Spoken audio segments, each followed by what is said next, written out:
Wir schauen kurz auf Micron und bei Micron haben wir hier in den letzten 2 Tagen deutliche Kursrutsche gesehen. Hier ging es also innerhalb von 2 Tagen von 1154 $ runter auf 975. Ich denke mal, heute in der Vorbörse werden wir positiv sein. Ja, hier sehen wir es, rund 6% Anstieg heute in der Vorbörse. Vorbörse, ja, jetzt unter Vorbehalt, weil eine Hauptbörse wird es heute nicht geben. Der Markt in Amerika wird heute nicht öffnen, der Aktienmarkt, aber wir sehen im Prinzip die Aktie von Micron wieder im Prinzip angestiegen auf die Werte, an denen wir gestern gestartet sind. Ja, das war also so rund 5,5% Kursverlust, den die Aktie hinnehmen musste. Den sehen wir jetzt in der deutschen Session quasi wieder aufgeholt. Hat sicherlich damit zu tun, dass wir heute in Südkorea deutlich bessere Bewegungen gesehen haben bei SK Hynix und bei Samsung. Da ging es wieder sehr, sehr deutlich nach oben. Genauso deutlich, wie es gestern nach unten ging. Und damit wird die Micron dann einfach mitgezogen. Ja, jetzt kam noch mit dazu, dass Michael Burry sich mal wieder geäußert hat und hat also gestern bekannt gegeben, dass er eine Short-Position hat auf Micron. Die hat er bei ungefähr 1050 $ aufgebaut. Das heißt, er dürfte dann, wenn die Aktie am Montag so in diesem Bereich wieder eröffnet, seine kurzfristigen Gewinne auch schon alle wieder hergegeben haben. Ich halte das für sehr riskant, Micron hier zu shorten. Wir haben ja gerade auch vor ein paar Tagen über die Zahlen gesprochen, die wirklich exorbitant stark waren. Ich habe schon oft hier die Bewertung eingeblendet, die ist mit dem Rutsch von gestern nochmal unter die 7 im Kurs-Gewinn-Verhältnis gelaufen. Und da muss man natürlich ganz klar sagen, also damit ist die Aktie eindeutig weiter bewertet wie ein Zykliker. Das würde der These nicht widersprechen, dass wir hier eine zyklische Aktie haben. Aber selbst wenn es eine zyklische Aktie ist, ist hier ab einem PI von 7 und einem PAC-Ratio von 0,04 meiner Meinung nach immer noch ordentliches Upside-Potenzial gegeben. Deswegen gehe ich auch davon aus, dass die Micron nicht nur die alten Hochs testet, sondern deutlich darüber hinauslaufen kann. Und das wäre im Prinzip genau das, was wir uns auch für die gesamten letzten Korrekturen hier anschauen konnten. Ja, da hatten wir einmal ein Kursziel, das lag hier bei 625, das ist erreicht worden. Dann hatten wir danach ein Kursziel, das lag hier bei 967, das ist erreicht worden. Das kam durch diese Konsolidierung hier oben drauf gelegt. Dann kommen wir aufs Zweierniveau. Ja, das ist 967. Dann haben wir hier die nächste Konsolidierung gesehen. Diese nächste Konsolidierung hat hier für ein Kursziel gesorgt, oben im Bereich 1340. Da waren wir noch gar nicht.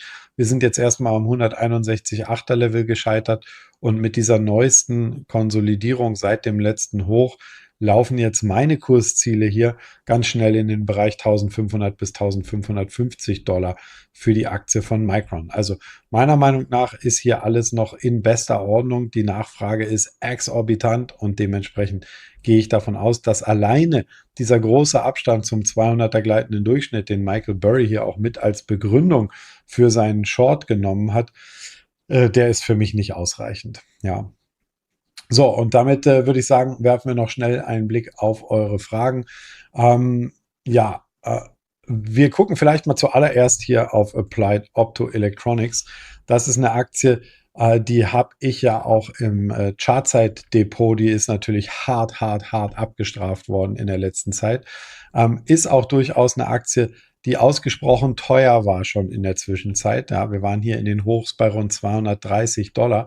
Nur wenn wir uns jetzt mal die Bewegung anschauen, in der wir auch wieder zurückgekommen sind, ja, dann haben wir hier natürlich erstmal so einen schönen, wenn man sich hier anschaut, ja, es könnte schon wieder Weihnachten sein. Wir haben hier so einen schönen Tannenbaum.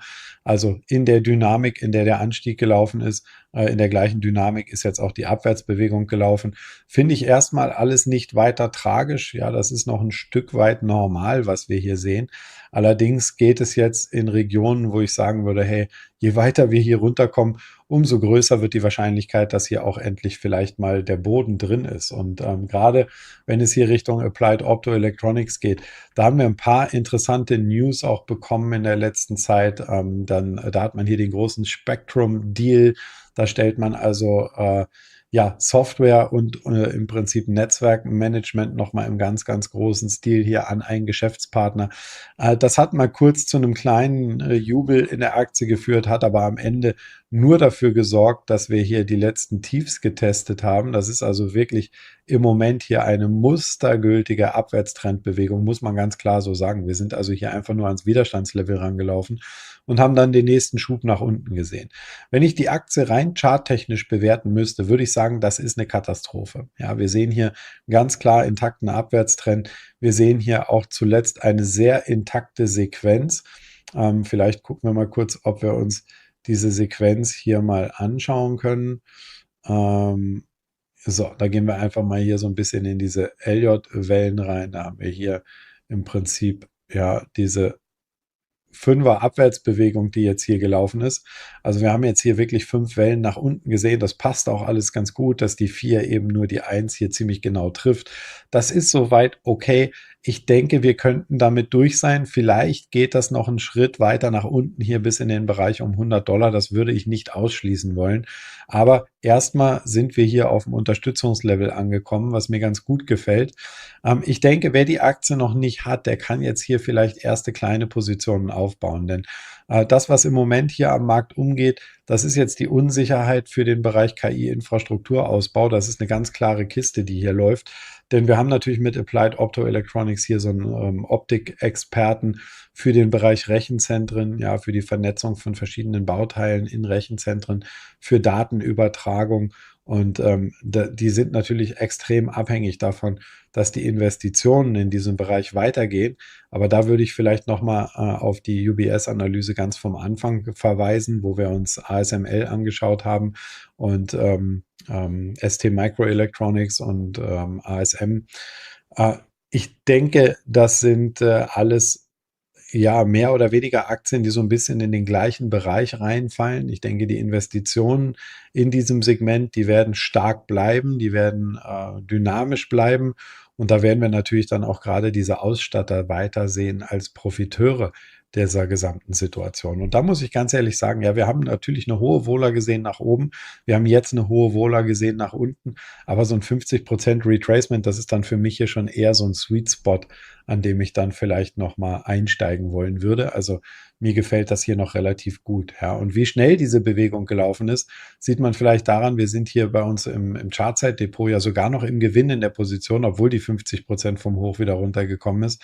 Und da habe ich auch erstmal vor, die Position zu halten und sie hier nicht herzugeben. Okay, dann schauen wir noch mal ganz kurz zum Abschluss in die SoFi. Vielleicht an der Stelle dann schon mal der Hinweis heute auch für 17:30. Ich hatte euch das versprochen, dass ich einen ausführlichen Blick nochmal auf Iron werfe. Das wird heute um 17:30 passieren im Videoformat. Und da könnt ihr euch also schon mal drauf freuen. Bei SoFi hat sich das Bild jetzt bis zum letzten Mal, wo wir uns die Aktie angeschaut haben, nicht wirklich verändert. Wir sind hier an einem starken Widerstandslevel. Nichtsdestotrotz gehe ich davon aus, auch wenn ich mir gerade die Gesamtbewegung im Financial-Sektor anschaue, dass wir hier an so einer Startrampe für die nächste Aufwärtsbewegung liegen. Das, was mich dann hier interessiert, das wäre dann quasi dieses Niveau hier oben als erstes. Ja, das wäre das Anlauflevel, mit dem ich rechnen würde, ungefähr so 21 bis 21,50. Und zwar in dem Moment, wo wir dann quasi aus diesem Dreieck hier ausbrechen. Und das passt auch alles ganz gut. Ja, denn wenn wir uns hier quasi die Höhe des Dreiecks nochmal anschauen, das ist diese hier, und legen diese Höhe des Dreiecks aufs Ausbruchslevel dran, ja, dann kommen wir quasi wirklich ziemlich genau hier an diesen Zielbereich hier oben, so von rund 21 Dollar. Das wäre das Niveau, mit dem ich rechnen würde. Und das wäre auch die Bewegung, auf die ich hier setzen würde. Und ich denke, das kann man tatsächlich auch mit einem Trade umsetzen, wenn man möchte, dass man hier ein bisschen abwartet, dass wir tatsächlich über diese letzten Hochs drüber gehen. Dafür dann den Stop recht eng hält hier am letzten Tief. Da liegen wir bei 15% Risiko in der Aktie und dafür haben wir dann hier oben Zielbereiche so um 21,20. Da kann man also 24%, 25% auf die Aktie verdienen für ein 15% Risiko. Halte ich für durchaus gerechtfertigt und ich könnte mir vorstellen, dass wir hier einen sauberen Turnaround-Kandidaten vor uns haben mit SoFi. So, das war's für heute. Ich bedanke mich bei euch, sage bis Montag, macht's gut und bye bye.